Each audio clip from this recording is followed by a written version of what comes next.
அஸ்ஸலாமு அலைக்கும் friends, welcome to star kitchen. நம்ம இன்றைக்கி பார்க்க போகிறது சில்லி புரோட்டா. அது நம்ம ஹோட்டல் ஸ்டைலில் எப்படி பண்ணலான்னு பார்க்கலாம் வாங்க. நம்ம குட்டீஸுக்கெலாம் இது ரொம்ப விரும்பி சாப்பிடுவாங்க. அதனால் நம்ம வீட்டிலே எப்படி செய்யலான்னு பார்க்கலாம். இது நான் வீட்டிலே செஞ்ச புரோட்டா தான். இதை நம்ம டைமண்ட் ஷேப்பில் இப்படி கட் பண்ணி வச்சுட்டு அதை மான்ஃப்ளவர் மாவு 2 ஸ்பூன் இதில் சேர்த்துக்கலாம். 1 ஸ்பூன் காஷ்மீரி சில்லி போடுறேன். கொஞ்சம் கரம் மசாலா மிக்ஸ் பண்ணிவிட்டு கடைசியில் கொஞ்சம் தண்ணி தெளித்து அதை நம்ம ஃப்ரை பண்ணி எடுத்துக்கலாம். ஃபஸ்ட்டில் கொஞ்சம் தண்ணி தெளித்து ஜாஸ்தி போடணும், கொஞ்சம் அது மாவு கொஞ்சம் ஒட்டுறதுக்காக போட்டு நம்ம ஆயில் சூடாக்கி அதில் ஃப்ரை பண்ணி எடுக்கலாம்.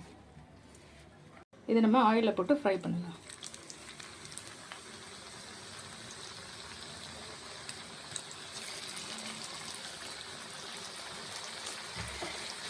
இந்த மாதிரி திருப்பி போட்டு கிறிஸ்பி ஆகிற வரையும் நம்ம ஃப்ரை பண்ணி எடுத்துடலாம்.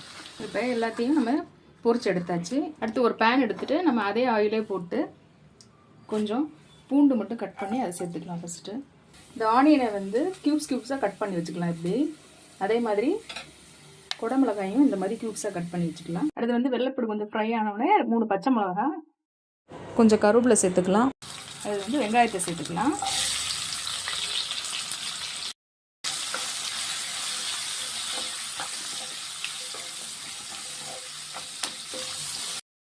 ஒரு 2 நிமிஷம் இதை வதக்கிக்கலாம்.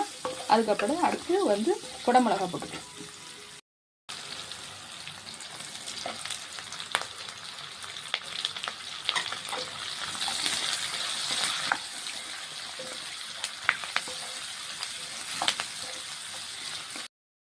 கொஞ்சம் உப்பு மட்டும் கொஞ்சம் சேர்த்துக்கலாம். வதங்குறதுக்கு சீக்கிரம் வதங்கிடும்.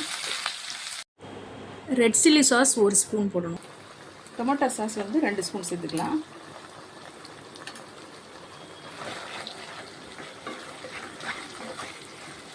சோயா சாஸ் 1 ஸ்பூன் சேர்த்துக்கலாம். இது 2 நிமிஷத்துக்கு நல்லா வதக்கிடலாம். ஸ்பூன் மிளகுத்தூள் சேர்த்துக்கலாம். இப்போ நம்ம அதை பொரிச்சு வச்சதை இதில் சேர்த்துக்கலாம். ஒரு அரை கிளாஸ் தண்ணி இதில் சேர்த்துக்கலாம். அது சேர்ந்து வந்தோடனே நம்ம பொரிச்சு வச்ச அந்த புரோட்டாவை இதில் சேர்த்து கலக்கிடலாம்.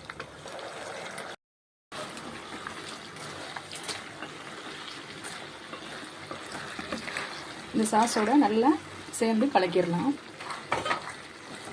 கொத்தமல்லி தூவி இறக்கிடலாம். ஃப்ரெண்ட்ஸ், இது கட்டாயம் உங்கள் வீட்டில் செஞ்சு பாருங்கள்.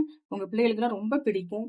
செஞ்சு பார்த்துட்டு உங்களோட கமெண்ட் எப்படி இருக்குன்னு சொல்லுங்கள். உங்களுக்கு பிடிச்சிருந்துச்சுன்னா என்னோட சேனலுக்கு லைக் பண்ணுங்கள், ஷேர் பண்ணுங்கள், கமெண்ட் பண்ணுங்கள், சப்ஸ்கிரைப் பண்ண மறந்துடாதீங்க.